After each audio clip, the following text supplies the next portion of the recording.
Hello, friends. It's just Uncle Larry. I'm just checking in to see if you all survived your Christmas. Christmas 2024. Did you survive it okay? It was pretty nice over here. I had a very chill, relaxing Christmas. I was quite happy with. Let me see if I can mess with these lights a little bit, improve the situation. Is that better? Oh, yeah. But anyway, I hope everybody's doing great and hope that, you didn't get too stressed out with family fighting. I swear, things couldn't have gone smoother over here. I always appreciated a nice, smooth Christmas, and I know you guys probably do too. Welcome to episode 381 of the Homeskoolin program. Brought to you by your Sagittarius host, little Tommy Bukovac from Cleveland. No work for a few days, so I'm just chilling out, having a couple beers, playing some guitars, having some fun. I got a few questions. Well, first of all, did you guys win money yesterday on those? I bet both of those games and cleaned up on those. It was nice to not have to sweat while you're winning money. That was quite nice. I want to say a special thank you to my dear friend Sticks McHugh. Guess what he did for me? This is a real friend. Okay. The other few weeks back, we went to Guitar Center, and my son Leo, who's about to be 9 years old, or is 9 years old, fell in love with an electronic drum kit. And he really, really wanted it for Christmas. One of those Alesis ones, really nice kit. And so I ended up buying it for him for Christmas. And I don't know how to set up drums. Of course I don't. I'm a guitar player.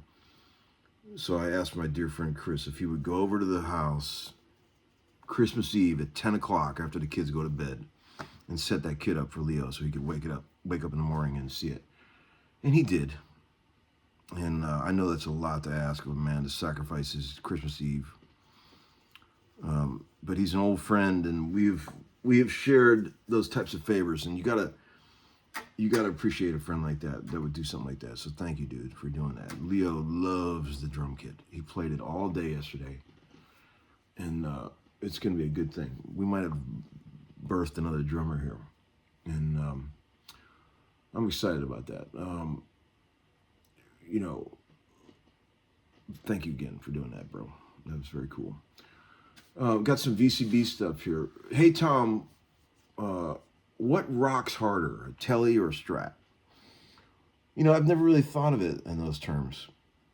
Let me play a standard rock riff on both, and you tell me, okay?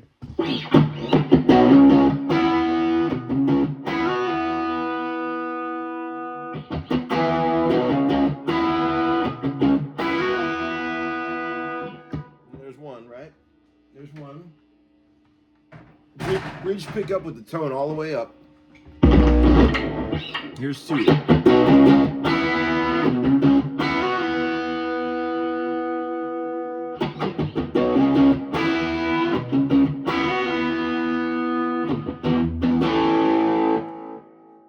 tell me, which one rocks harder?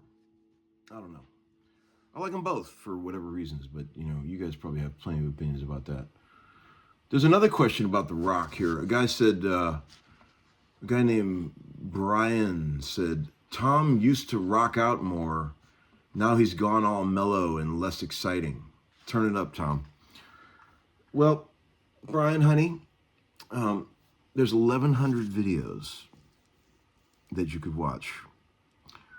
And if whatever I'm playing in any particular video doesn't suit you, you could go back in some of the other ones where I'm rocking a little harder, and maybe that'll float your boat. And guess what? They're all free. So there's that. Sometimes I like to get mellow. What's wrong with mellow, man? I mean, rocking is great and all. We all love rocking, but what about those records you could put on, intimate moments, when you're making out with your old lady? you don't want to be blasting any heavy rock at those moments, unless you're one of those guys with a lot of tats. I suppose they listen to heavy rock when they're banging. I don't know. You guys tell me. What else here? What genre? Hey Tom, what genre do you like better? Sports bar blues or airport tootsies alt country? Some of you might not get that joke, but there's when you fly out of BNA here in Nashville, there's a Tootsie's bar that always has, live, somebody up there playing some live music, and it's a genre. Airport Tootsies alt country, but I think I would have to choose. I think I'd have to choose that over sports bar blues. I'm a little tired of sports bar blues. It's a bit played out in my mind. Although, I suppose there's worse things. Modern Latino pop is probably my least favorite form of music.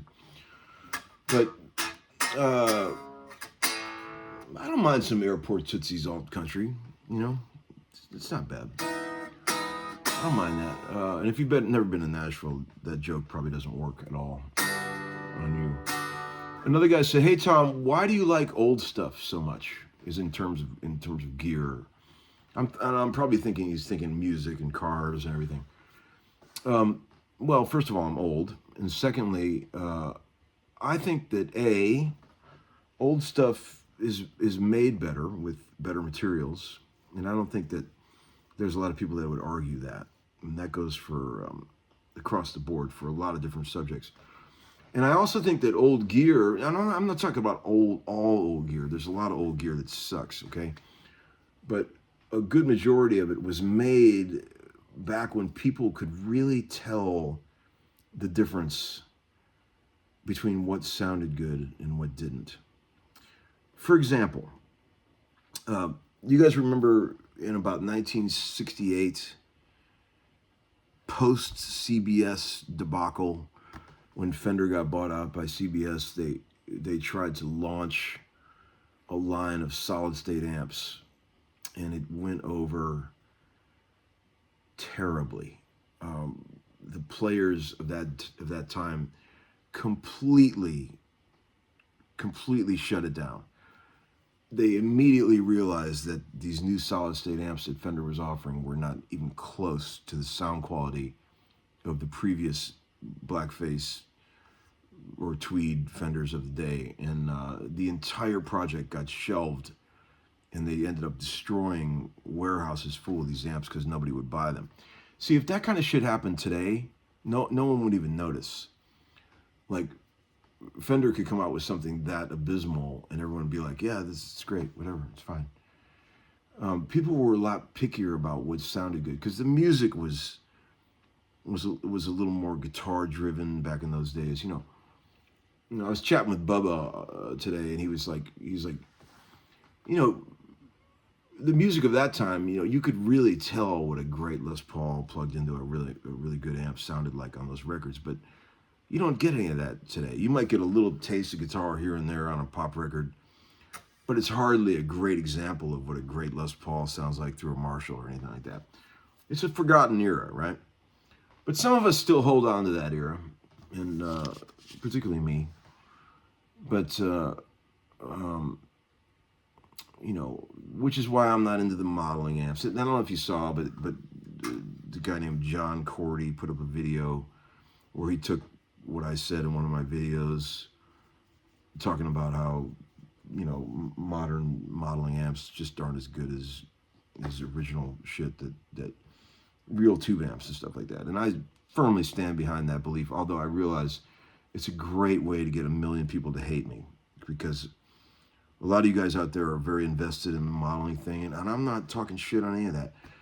I am just, and I also want you guys to know that it's not like I haven't tried this modeling stuff. Like, I run in and out of sessions all the time, and sometimes I have to use this stuff because it's the only option.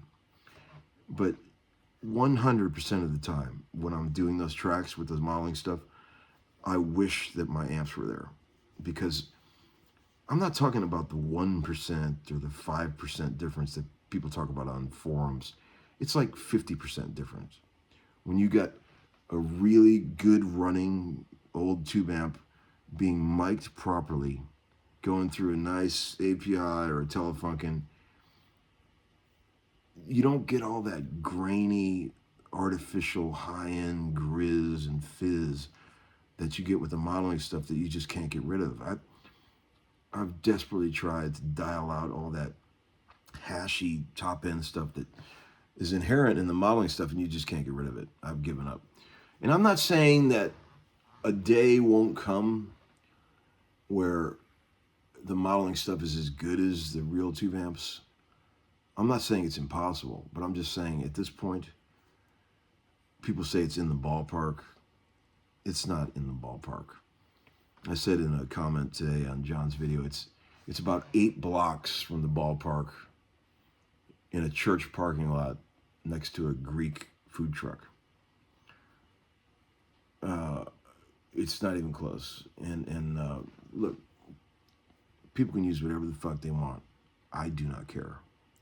I'm just telling you, after 47 years of doing this shit, there still is no substitute for a nicely mic'd, properly running, cool old amp.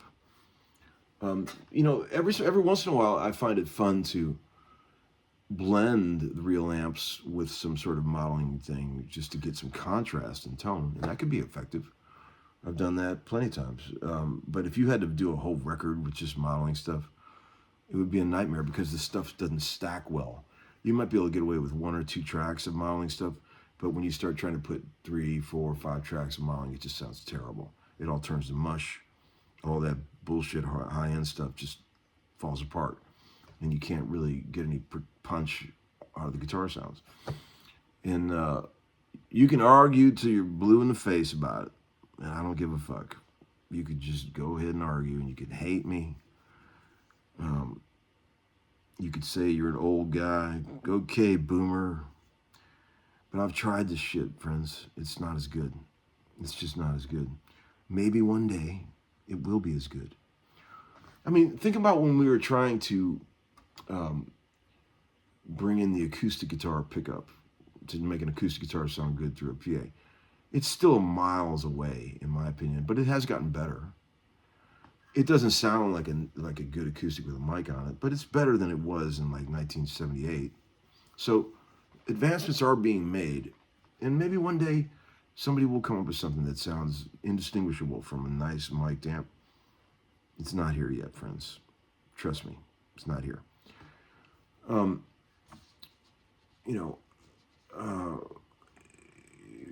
Most of the people that are using the modeling equipment are using it for weight reasons. They don't want to carry a real amp into a gig. I understand that. But they also think that no one notices the difference. But they do. They definitely do. And look, like I said in this comment on John's video, I said, if you're just playing in your bedroom, or if you're just playing a sports bar blues gig where your wife and some of her friends from work are there to see you, it doesn't matter. Play the fucking modeling amp. But if you're trying to do like professional gigs, like if you got hired to play guitar for Joe Walsh, would you rather show up at the gig with some cool old tube amps or a Kemper? Why do you think Derek Trucks doesn't use modeling gear? Why do you think 99% of all the Nashville session guys don't use modeling gear? There's a reason for this, friends. Okay? So go ahead and hate me if you want. Say that I'm a fucking boomer, that I'm... A lot of the comments in the video that John put up were like, he's only saying that to protect his vintage investments. Honey, it has nothing to do with that. I don't give a fuck about that. I like these old amps because they sound better and they feel better. And when you play clean shit, it's got some punch and some balls and some clarity, and without all that digital artifact fizz on the top. That's why I like it. It's not because I'm trying to protect my vintage investment. Couldn't fucking care less about that. So if that's what you believe and you want to believe that about me, you can suck a dick, first of all. Okay, moving on. Have you seen the guy's video in response to what you said about the flame tops, the bursts? Remember I talked about it in a video a while back about how there's a guy that's built an entire empire of YouTube videos with a couple hundred followers that is bashing anyone who's dumb enough to buy a real burst. I had a few interactions with the guy where we chatted, and he admitted he's only ever played one real burst, and that was at a guitar show. Probably never even plugged it in. So he's played one real burst of the 1,700 ever made, yet he's built an empire of trying to belittle these instruments and saying that everyone who thinks they're better than the new ones is crazy. See, now, it'd be one thing if a guy who's owned some bursts and has played a couple hundred bursts, maybe like me, for example, or many other people, made a video where they were trying to say that there are some things about these modern guitars that are just as good. I would watch that open-mindedly, and I would be looking for points of like, well, yeah, that makes sense. But when a guy who can't even play the guitar and has only played one real burst at a guitar show makes a series of videos talking about how the new ones are just as good, what are we even talking about at that point? I mean, he has no experience to even make these baseless claims that he's making. I just don't understand. I started to get upset about it for a minute, but then I started thinking, Larry, this is insane. I mean, when you're dealing with those types, it's like standing there in a dirt ring full of pit bulls and you throw in some Publix ground sirloin, raw meat, and then you throw in some Wagyu and you try to explain to the dogs why the Wagyu is better. That's exactly what's going on. They don't know enough. They don't play well enough to even understand what the subtle differences are. These things are. So why are we even arguing? I mean, it's creepy. It's like the guy's, there's not done enough research, doesn't have enough knowledge to even argue this. And he's got all these toxic followers that all want to believe that the brand new Les Paul you buy in the store is going to beat the shit out of an old burst. The whole channel is when I watch it, I get the same feeling I get. You know those when you're driving through the South and off every freeway exit, there's like some really creepy, like adult bookstore, porn shop, and the parking lot's always just full of semi-truck trailers of like coked out truck drivers that are all trying to like, abduct young women and stuff. Really, that's the feeling I get when I look at this guy's channel, man.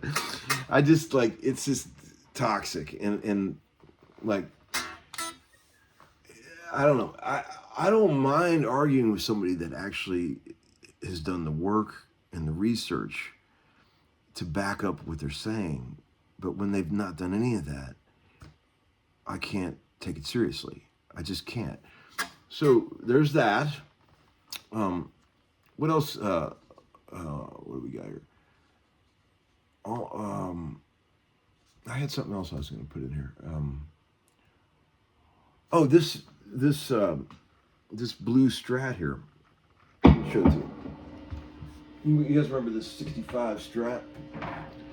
It's a Lake Placid blue, but it's all turned green. I think this is more like the original color right here.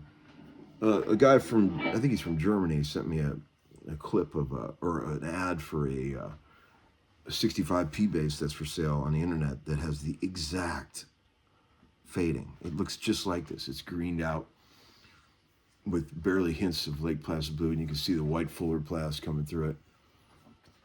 He said, you ought to buy this to match your Strat. You know, I'm not into that type of collecting and stuff. But I started thinking, because I just sold my 59 P bass that I had all these years. And I thought, yeah, it'd be pretty cool to have the matching set of the two greened out Lake Placid blue instruments, both from 1965. Plus, you got to have a good P bass if you're, you know, if you consider yourself a serious musician. So maybe I'll try to. I'm trying to work out a deal with those guys. We'll see what happens. No promises, but it might be fun to get these two together. What a cool thing. Maybe I'll make a band where it's a trio, where I play this and a bass player plays that. And it'll be like the greened out Lake Placid blue band. I also want to say thank you to a viewer who sent me this old Ibanez chorus. I can't remember the guy's name right now, but he knows who he is, and I really appreciate it. This is a cool pedal. I haven't tried it yet, but I always like these. So anyway, you guys, I want to show you one quick lick before I go, and then we're going to hang up. You, if you're playing in C sharp minor, okay?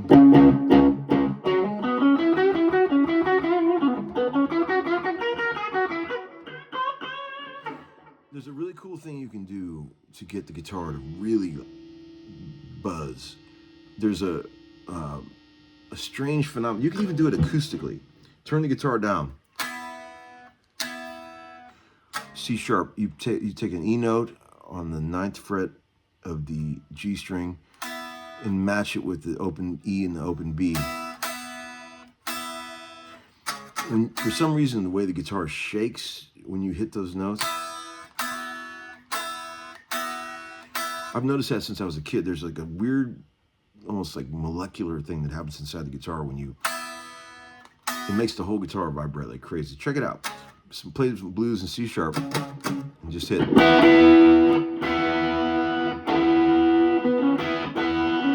hear the guitar really shaking and freaking out.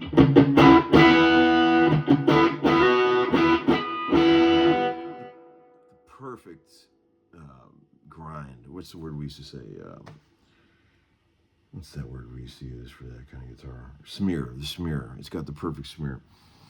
But anyway, friends, hope you got some good New Year's resolutions picked out. I think, I don't know what mine's going to be. I'm still working on that. But if you got a good resolution, let me know what it is, all right? And smash that like button. Subscribe. Get the notifications. I'll see y'all soon, okay? Uncle Larry, over and out.